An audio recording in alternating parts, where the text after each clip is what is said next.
बदायूं में शहर के नगला मंदिर पर आयोजित श्रीमद् भागवत कथा में फतेहपुर से पहुंची कथावाचक देवी सौम्या ने कहा, कथा मनुष्य की सभी इच्छाओं को पूरा करती है। मनुष्य को समाज में अच्छे काम करना चाहिए। जो मनुष्य अच्छा व सत्कर्म करता है उसे अच्छा फल मिलता है।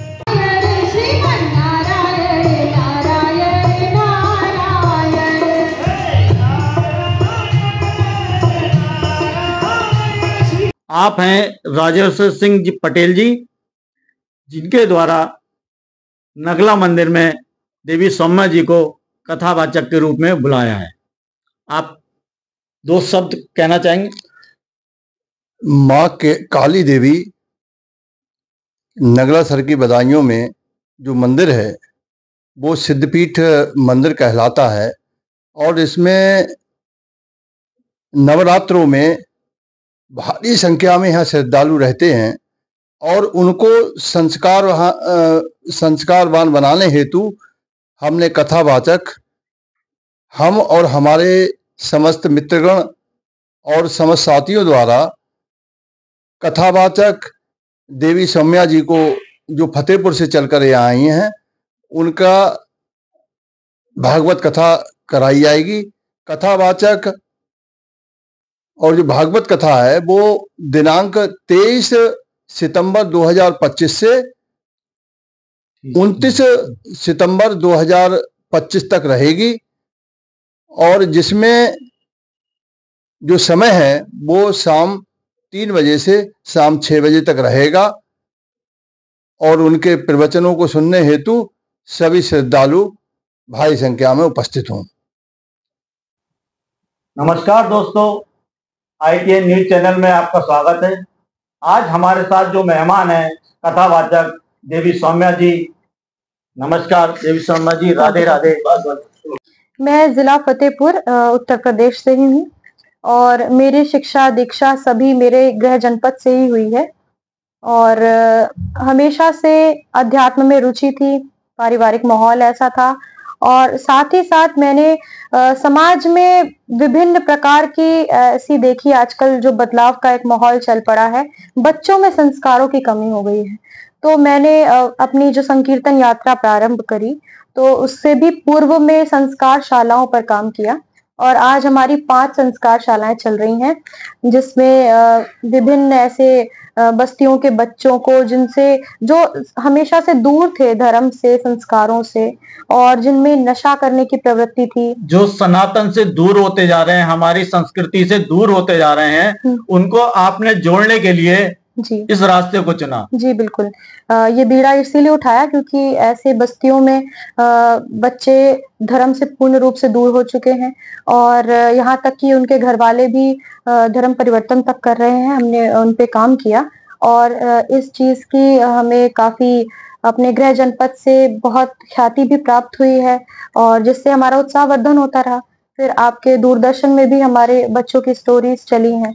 आज का समय ये है कि वो बच्चे जो पूर्ण रूप से धर्म से दूर थे और उनमें नशे की प्रवृत्ति थी और छोटी छोटी उम्र से ही गाली गलौज इत्यादि करते थे, क्योंकि आप जान रहे हैं वैसे परिवारों में बहुत से बच्चे होते हैं। इस बीच रोकता हूँ आपको, इस बीच आपका कोई ऐसा मिला हो केस के आपने धर्म परिवर्तन करते हुए से रोका हो या जो बच्चे नशे में जा चुके थे जी उन्हें नशे से रोका हो? जी बहुत से, मैं बता रही हूँ आपको कि हमने डेरे वालों पे काम किया है तो वे सब नशे में सभी थे। डेरा मीन्स जैसे जहाँ पर वंचित समाज के बच्चे रहते हैं। अच्छा, बस्तियां होती हैं जी जी जी, झुग्गी झोपड़ी वाले जी जी जी। उसके आपको वीडियोस वगैरह भी हम जो है आप दे देंगे, आप चैनल के माध्यम से समस्त जनता देखेगी। और इसके साथ ही हम आपसे बता रहे थे धर्म परिवर्तन के लिए, तो वे सभी जो ईसाई मिशनरियों के प्रकोप में थे और उन सबको हमने धर्म के रास्ते पर लेकर के आए हैं। वास्तविकता में सनातन के साथ साथ हम संस्कारों पे काम कर रहे हैं, क्योंकि हमने देखा कि आजकल हमारा जो समाज है वो संस्कार विहीन होता जा रहा है और इस पे थोड़ा सा दोष आजकल चलचित्र का है और कहीं ना कहीं परवरिश में भी थोड़ी सी कमी आ रही है। जैसे कि पूर्व में माता पिता अपने बच्चों पर संस्कारों की वर्षा करते थे और संयुक्त परिवार होते थे। तो यदि माता पिता थोड़े व्यस्त भी हैं तो उनके घर पे अन्य वृद्धजन हैं जो देखभाल करते हैं। जो परिवार संयुक्त हुआ करते थे वो हम देख रहे हैं कि एकल परिवार की ओर जा रहे हैं। जी जी। और तो उसमें ना तो वो संस्कार दे पा रहे हैं बच्चों को, तो उसका आपने, लेकिन जो आप ये बात कह रही हैं कि हम संस्कार के लिए, लेकिन कथावाचक तो हम जहां तक जानकारी है, कथावाचक तो गीता का ज्ञान ये सबके लिए होता है, भगवत भाव। जी जी। तो हमने संस्कार शाला में अपनी जो भी बच्चों में संस्कार दिए हैं वे सब वही हैं जो हमारे भगवान श्री कृष्ण ने हमें गीता में कहा है। जी बिल्कुल। और हमने अपने बच्चों को कंठस्थ भी कराए हैं कुछ श्लोक, और हनुमान चालीसा इत्यादि हमारे बच्चे डेली कर रहे हैं। और हमारा आगे भी लक्ष्य यही है कि एक बड़ा गुरुकुल बने, और ईश्वर ने चाहा तो कई स्थानों पर ऐसे बनेंगे। एक तो अभी बनना प्रारंभ हो गया है जिसमें बच्चे रहें भी, क्योंकि एक समय के बाद ऐसा होता है कि आप छोटे बच्चों को तो पढ़ा सकते हैं, फिर उसके बाद उन्हें बड़े स्कूल्स में जाने की जरूरत है। तो फिर हमें ऐसा स्थान बनाना है जिसमें बच्चे वहीं रहें और शिक्षा सिर्फ वैसी ना अर्जित करें जिसमें डिग्रियां प्राप्त हो रही हैं। जो हम कह सकते हैं कि जो अंग्रेजी माध्यम में बोर्डिंग स्कूल हुआ करते थे, या हमारे जो परंपरा पुरानी रही है गुरुकुल वाली, बिल्कुल उसे आप दोबारा जिंदा करना चाहते हैं। जी बिल्कुल। ये जो ई स्कूल है, ई स्कूल जी, ये कहीं ना कहीं ये मतलब जब ब्रिटिश काल आया तो ये ई स्कूल बन गए, जैसे हमारे गुरुकुल होते थे। अच्छा, गुरुकुल से वो ई स्कूल बन गए। तो हमें वही वापस चाहिए, गुरुकुल चाहिए, क्योंकि हमें हमारे बच्चे संस्कारों वाले चाहिए। तभी आज आप देख रहे हैं कि समाज में जितनी बुराइयां व्याप्त हो रही हैं, ये सिर्फ इसीलिए है क्योंकि हमारी जड़ें कमजोर हो गई हैं। हमारे बच्चों को हम संस्कार नहीं दे पा रहे। वे बड़े होकर सिर्फ धन अर्जित करना तो सीखते हैं, लेकिन अपने माता पिता का सम्मान, अपने देश का सम्मान, अपने धर्म का सम्मान, और यहाँ तक कि अपने समाज में जितने भी हमारे ट्रेडिशंस थे, परंपराएं थी, इन सब का सम्मान नहीं कर पा रहे। हमारे यहाँ वृद्धाश्रम धड़ल्ले से खुलते चले जा रहे हैं। हमें इन सबको यदि समाप्त करना है, ऐसी विकृतियों को दूर करना है, तो हमें बच्चों को संस्कारों से जोड़ना होगा। मिलते हैं एक ब्रेक के बाद।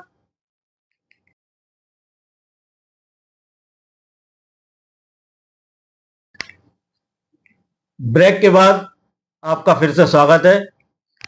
सौम्या जी, हम ये जानना चाहते हैं कि जो आप कथावाचक के रूप में भागवत कथा का गुणगान करती हैं, तो उसमें जो भक्त लोग आते हैं तो वो फिजिकल, या कहना चाहिए शरीर से तो वहां होते हैं, लेकिन मन से, कर्म से कहीं और दुनिया में होते हैं। तो इस विषय में आप क्या कहना चाहेंगे? ऐसा तो है नहीं कि भक्त जो वहां होते हैं वो मन से वहां होते नहीं है। हाँ, उनका मन भटका हुआ है तो उन्हें, मतलब वो मन भटकाव में रहता है। जी। कुछ देर तो कंसंट्रेट होता है, तो उसके बाद फिर वो अपनी दुनिया में आ जाते हैं, कुछ सोचने लगते हैं। ऐसा 90% तो होता ही है। देखिए, मन पर वश कर लिया जिसने, वो तो योगी बन जाता है। और हम मनुष्य हैं तो हमारा मन चंचल प्रकृति का है। वो मन हमें सदा भटकाता ही रहता है, हमारी इंद्रियां मन को इधर उधर करती रहती हैं, लेकिन यही तो हमारा कार्य है। इस प्रकार की भागवत कथाओं का उद्देश्य यही है कि मन में जो भक्तों के जो मन भटक चुके हैं, हम उन्हें ठीक रास्ते पर ले आए।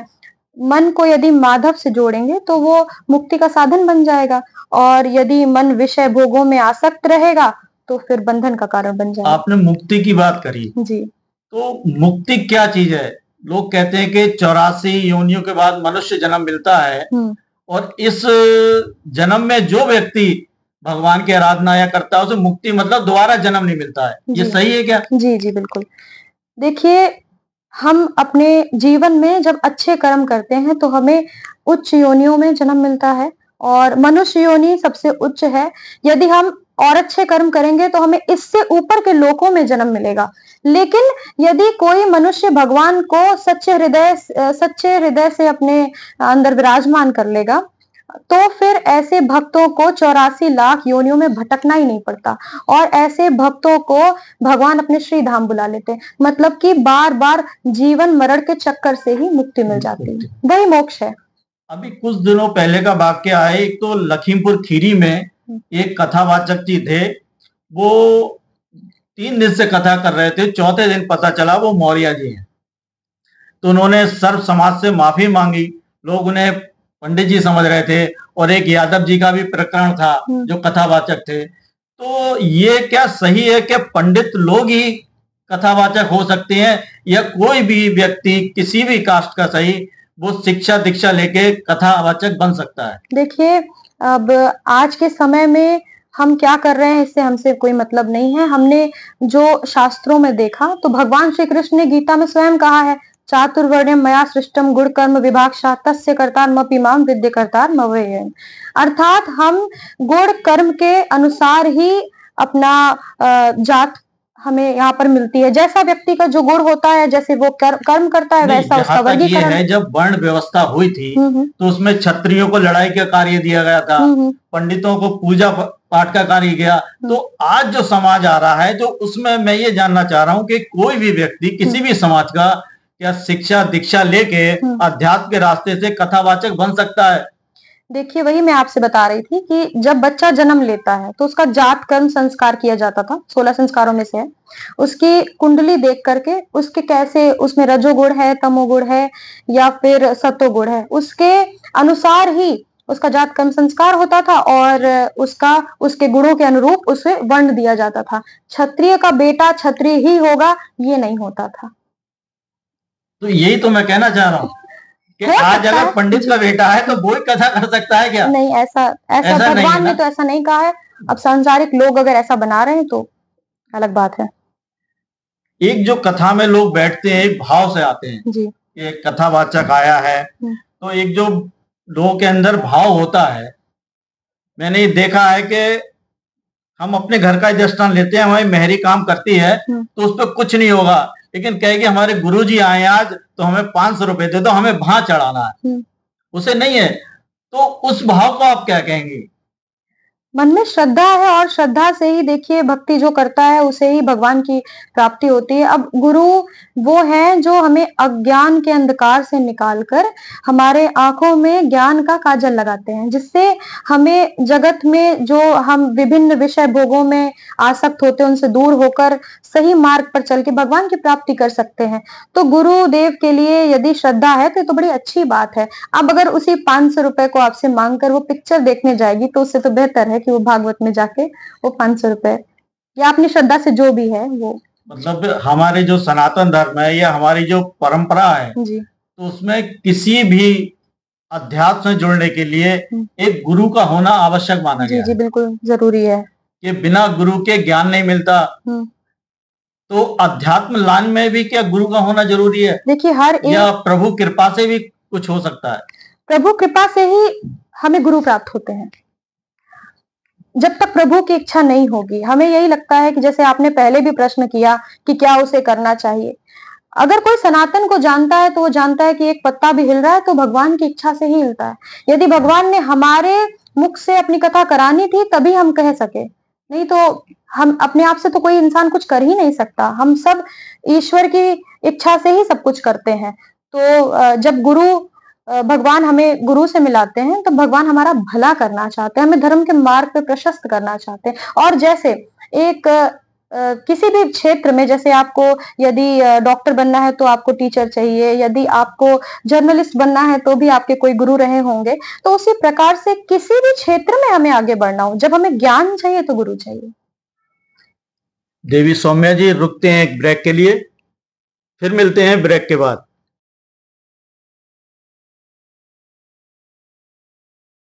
ब्रेक के बाद एक बार आपका फिर से स्वागत है। सौम्या जी, आप बदायूं में पहली बार आई हैं या इससे पहले भी आ चुकी? नहीं, मेरा आना कन्नौज तक हुआ था। बदायूं क्षेत्र मेरे लिए नया है। बहुत अच्छा अनुभव रहा यहाँ पे आकर के, और कथा में सभी लोग बड़े ही श्रद्धा और भक्ति भाव से जुड़े हैं। इस क्षेत्र के पुरुष वर्ग बहुत ही धार्मिक हैं और ये जान करके बहुत अच्छा भी लगा। तो यहाँ आपने जो पहली बार कथा की है तो आपको यहाँ कैसा लगा? यहाँ के लोग, यहाँ का जो जिसने आपको बुलाया है वो लोग कैसे लगे? सभी लोग बहुत ही सरल हैं और धार्मिक हैं। सबसे बड़ी बात यह है कि जिन्होंने हमें बुलाया है वे पूरे परिवार के सहित ही बहुत ही धार्मिक और सैद्धांतिक लोग हैं, और हमारा अभी तक का अनुभव बहुत ही अच्छा रहा है और आशा है कि इस क्षेत्र में बार बार आना होता रहेगा।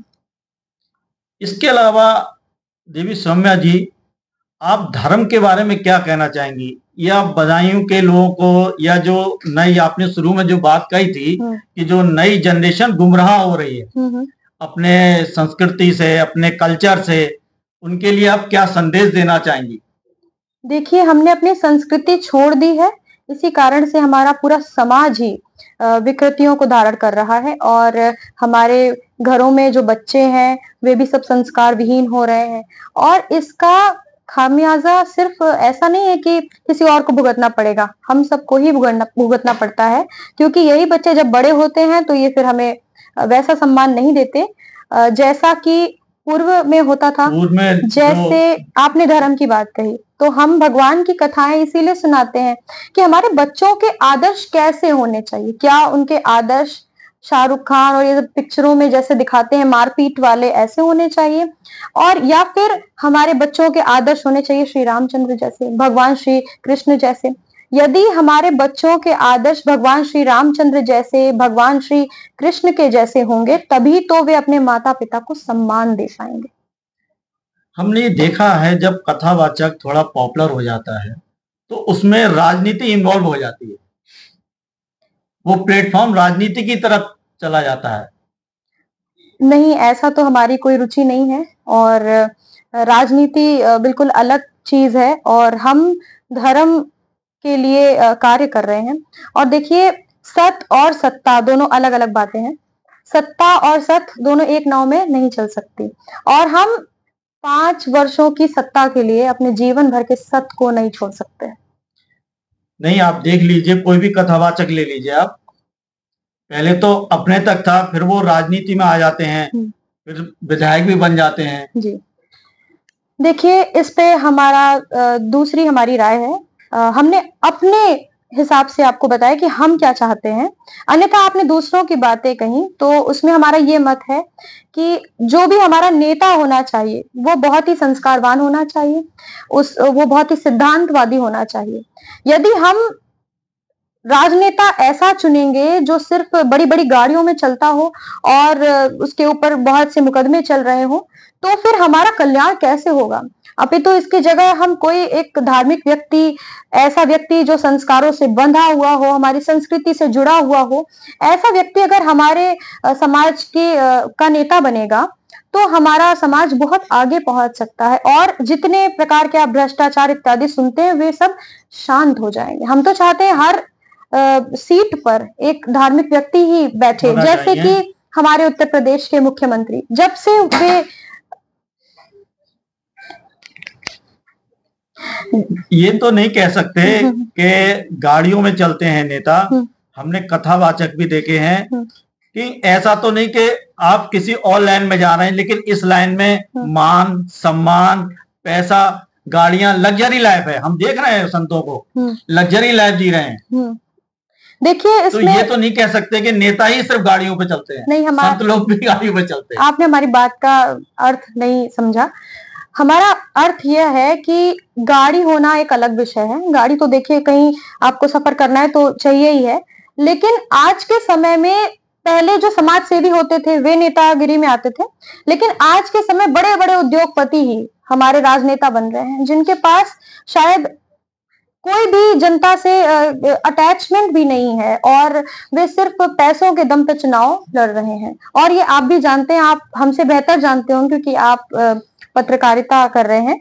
परंतु यदि कोई संत है और वो बड़ी बड़ी गाड़ियों में चल भी रहे हैं तो वो उनकी, देखिए, वो एक आवश्यकता है, वो एक अलग विषय है, लेकिन वो उन सभी साधनों में आसक्त नहीं है। यदि आप उसकी गाड़ी ले भी लेंगे तो उसे इतना कोई अंतर नहीं पड़ेगा। मतलब वो जो साधन यूज कर रहे हैं उसमें आसक्ति नहीं है उनकी। जी जी बिल्कुल। और जो नॉर्मल व्यक्ति है, सामाजिक व्यक्ति है, वो उसके मोह माया में आसक्ति में फंसा हुआ है, जकड़ा हुआ है समझ में। और जब वो राजनेता बनता है तो यदि उसके पास 5 गाड़ी होती हैं तो आप स्वयं देखेंगे कि ऐसे उद्योगपति जब वो राजनेता बन जाते तो उनके पास 500 गाड़ियां हो जाती हैं। अंत में आप समाज के लिए क्या संदेश देना चाहेंगी या कुछ कहना चाहेंगी जो नौजवानों के लिए?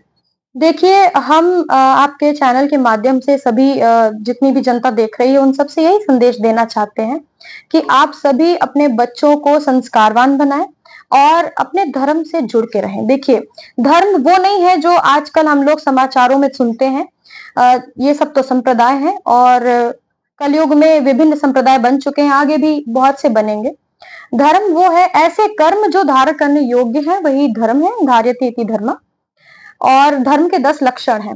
जिस भी व्यक्ति में ये 10 लक्षण होंगे वही धार्मिक है, उसकी आस्था किसी में भी हो। ऐसे तो हम सिर्फ सनातन को ही धर्म मानते क्योंकि वो शाश्वत है, वो उसका ना आदि है ना अंत है, और बाकी सब जितने हैं वे सब तो अलग अलग संप्रदाय हैं। लेकिन धर्म के 10 लक्षण हमने जो आपसे चर्चा करी, तो धृतिक, क्षमा, दमोस्तेयम, शौचम, इंद्रिय निग्रह, धीर विद्या, सत्यम, अक्रोधो, दशकम धर्म लक्षणम। ये धर्म के 10 लक्षण हैं। धृतिक, क्षमा, जिस मनुष्य में धैर्य है, वो जो किसी को क्षमा करना जानता है, जिसमें संयम है, जो चोरी ना करता हो, जो मन से और तन से पवित्र हो, और साथ ही साथ जो सदैव सत्य बोलता हो, जिसे अपनी इंद्रियों पर अंकुश हो, ऐसा ही व्यक्ति धर्मवान होता है। थैंक यू देवी सौम्या जी, आपका ITN न्यूज चैनल के इंटरव्यू देने के लिए धन्यवाद। तो दोस्तों, ये थी देवी सौम्या जी, कथावाचक। इनका बहुत बहुत धन्यवाद हमारी टीम की ओर से। मिलते हैं आपकी बात हमारे साथ में अगली बार नए मेहमान के साथ।